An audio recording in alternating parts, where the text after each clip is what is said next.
Hi YouTube, welcome to another video with Ish, or Growing in OKC, and welcome to another episode.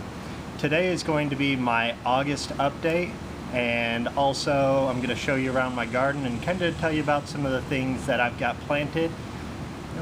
It's just a general update video. It's mid-August and I haven't done one of these in over a month, so why don't you come with me and I'll show you around what's growing on in my garden. Okay.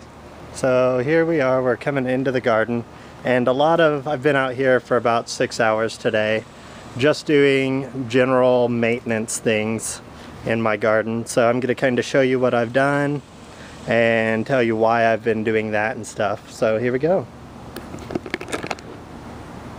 First, we've got my cantaloupe bed. I've pretty much cleared all of it except for the cantaloupes and this giant African marigold.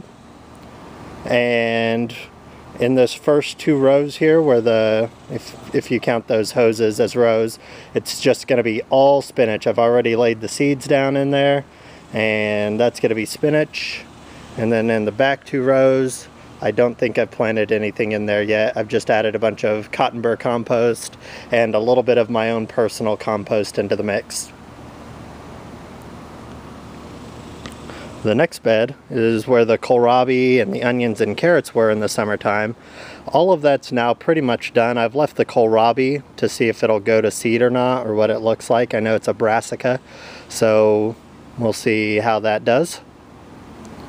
And then here in the foreground, I planted new kohlrabi for the winter, so that I imagine by now the other ones, because they've lasted all summer long, are pretty woody. So I planted new kohlrabi right here in the foreground, and then I've left the back open so that I can do radishes and stuff later on.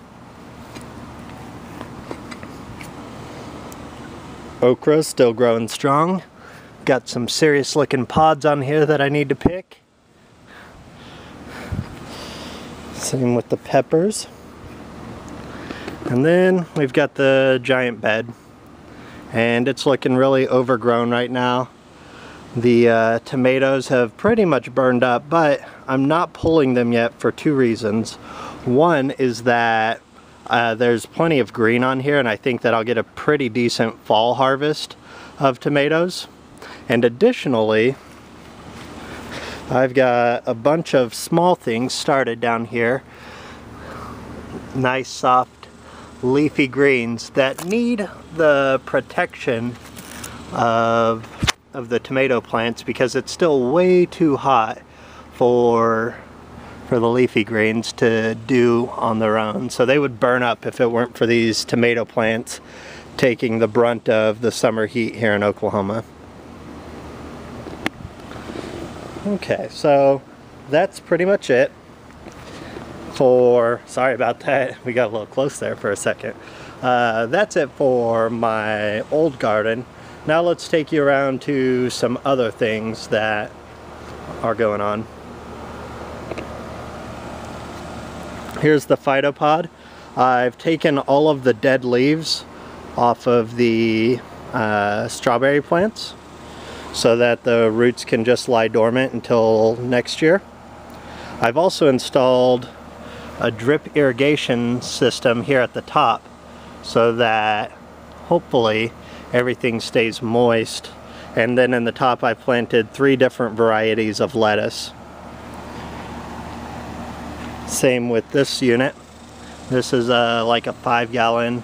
I don't have it filled all the way to the top, but it's got 2 marigolds in it, and then I also planted some bok choy in there, and we have a little bit of volunteer arugula hanging out right there as well.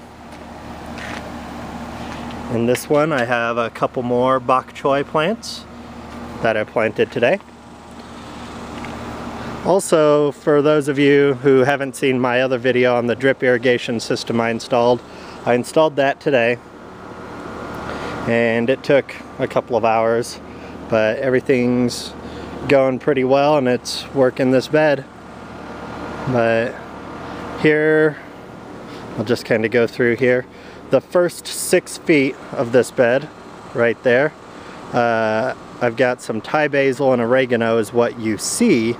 What you don't see is I've used all the seeds that Praxis 55712 If you haven't watched his channel and you're into gardening, check that out. These first 6 feet here, well really 18 square feet, are all things that Praxis has sent me. I've got carrots, I've got lettuces, and things of that nature. I didn't plant your onions, Praxis, sorry. I'm gonna save those until the next planting season. But this is your bed. This is the bed that Praxis has built. And then here on the back half are going to be sugar snap peas, more kohlrabi, a bunch of lettuces as well, a bunch of spinach, and radishes. So, and then I think I also have some pak choy somewhere in here, which is a cousin of the bok choy. So, I hope you enjoyed my garden update video. Just remember that it's now middle August, and unless you live in the deep south where it doesn't really ever freeze, you should be planting your fall crops because for Oklahoma City, our average first frost date is October 16th. And so we're now about 10 weeks away from our first frost date. So it's time to get your stuff planted in the ground. If you live further up north, hopefully you already have them in maybe a week or two ago. But you know, the general good rule of thumb is once kids are going back to school, it's time to start your fall crops. And well, even though I'm not a kid, I'm a teacher, I'm going back to school, and today is my last weekend of freedom before headed back into school. So I used my last free Saturday to work out in the garden and plant all my fall crops so that as this year goes on, I can have organic salads all pretty much through most of the fall, and hopefully I'm going to do some things that will help my garden last deep into winter. But we'll see how that goes, and I'll keep you all updated. Good luck growing in OKC or wherever you're at in the world.